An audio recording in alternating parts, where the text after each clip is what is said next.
बहू, मेरे को भी खाना दे दे। सुबह से तूने मुझे कुछ भी नहीं दिया खाने को, मुझे भूख लग रही है। बहू दे दे। इस गस्से से क्या होगा बहू? तुझे मालूम है मैंने सुबह से कुछ नहीं खाया है और 3-4 रोटी खाता हूँ मैं। बहू मेरे को दे दे, खाना दे दे बहू। 3-4 रोटी? और कौन बनाएगा वो 3-4 रोटी? क्योंकि मैं तो बनाने से रही। आज से मेरा बिल्कुल भी मूड नहीं हो रहा था खाना बनाने का, पर मुझे भूख लगी थी इसलिए मैंने अपने लिए जितना मुझे खाना था बना लिया। अब मैंने ठेका लेके नहीं रखा है, तो तेरा खाना भी मैं रोज रोज बनाऊंगी। बहू सारे काम तो मैं करता हूँ घर के, बर्तन मारना, पोछा लगाना, कपड़े धोना, सब कुछ काम करता हूँ, फिर भी तू मुझे एक टाइम पे खाना नहीं दे सकती।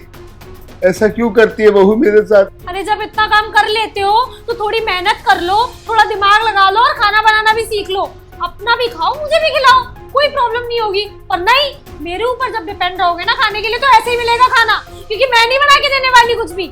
बहू तुझे अच्छी तरह मालूम है कि मेरे को रोटी बनाना नहीं आता। हेलो, हाँ बेबी। अरे तुम्हें तो पता है ना, ये एक काम ठीक से नहीं करता है ये इंसान, इसकी वजह से नहीं खा पाती मैं खाना ठीक से।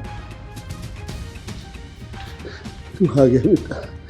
दिव्या, रिम, तुम यहाँ अचानक? और ये क्या ससुर जी, आपने फिर अचार और रोटी खाना शुरू कर दी? ये चोरी छुपे आप किचन में जाके ना अचार लेके मत आया करिए। आपको पता है ना कि डॉक्टर ने आपको अचार खाने के लिए सख्त मना किया है। अब इस खटाई से आपकी तबीयत और खराब हो गई तो मैं आपको भी सब्जी दे दूंगी, आज सब्जी से रोटी खाएंगे। अरे और कितना नाटक करोगी तुम? क्या हो गया प्रेम, क्यों चिल्ला रहे हो? क्या हो गया? मेरे पापा की हालत तुमने कुत्ते जैसी कर दी है। वो यहाँ पर जमीन पर ये थाली लेकर बैठे थे, बहू रोटी दे दो, मुझे भूख लग रही है, और तुम उनको इस तरीके से दे रही हो जैसे वो कुत्ते हैं। क्या चल रहा है हमारे घर में? और मेरे पापा जी के साथ ये तुम क्या कर रही हो? प्रेम, तुम्हें गलतफहमी हुई है, ऐसा कुछ भी नहीं है।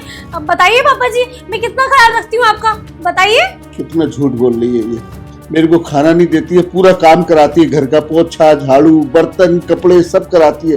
उसके बाद भी मेरे को बेटा एक टाइम की रोटी नहीं देती है, ऐसे गस्सा फेंक देती है, जबकि इसको मालूम है कि मैं 3-4 रोटी खाता हूँ। दिव्या, तुम जो भी बात कर रही थी ना, और जो भी मेरे पापा से बोल रही थी, मैं वहां दरवाजे पे खड़े होके सब कुछ सुन रहा था। मैं सोच रहा था बिना फोन करे जाता हूँ घर पर और तुम्हें सरप्राइज दूंगा, पापा को सरप्राइज दूंगा, लेकिन मुझे नहीं पता था कि तुम मेरे पापा के साथ में ऐसी चीजें कर रही हो।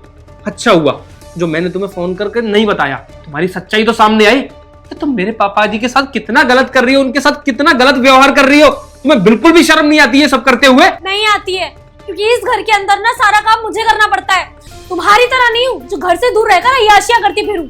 अच्छा, मैं अय्याशियां कर रहा हूँ? मैं वहां बॉर्डर पर अपनी देश की रक्षा कर रहा हूँ और तुम उसे अय्याशी बोल रही हो? बेटा झूठ बोल रही है, सारा काम घर का मुझसे कराती है, यहाँ तक कि अपने कपड़े तक मुझसे धुलवाती है। झाड़ू, पोछा, बर्तन, कपड़े सब मैं करता हूँ, और उसके बदले में एक टाइम की रोटी मांगता हूँ, वो भी मुझे नहीं देती है बेटा। हाँ तो अपने बेटे से बोलिए ना कि वो नौकर छोड़ के जाए घर में। मैं नौकरानी थोड़ी हूँ जो ये सब काम मैं करूंगी। हाँ, तुम बिल्कुल सही बोल रही हो। तुम इस घर की नौकरानी नहीं हो, तुम तो महारानी हो इस घर की। किसी के लिए कुछ भी नहीं करोगी, जो भी तुम बनाओगी वो खुद खाओगी। घर में और कोई तो है नहीं है, बड़े बुजुर्गों का ख्याल नहीं रखना है। अगर यही चीज तुम्हारे पापा के साथ में मैं करता, तुमको कैसा लगता? बताओ कैसा लगता? और मेरी कान खोलकर बात सुनो, तुम्हारा और मेरा संबंध आज से बिल्कुल खत्म। ना तुम मेरी पत्नी हो, ना मैं तुम्हारा पति। आज के बाद तुम्हें इस घर में रहने की जरूरत नहीं है। जहां तुम महारानी की तरह रहो वहां पर रहना, इस घर में तुम्हें रहने की जरूरत नहीं है। निकल जाओ अभी के अभी, और डिवोर्स पेपर बहुत जल्दी तुम्हारे घर पहुंचा दूंगा मैं।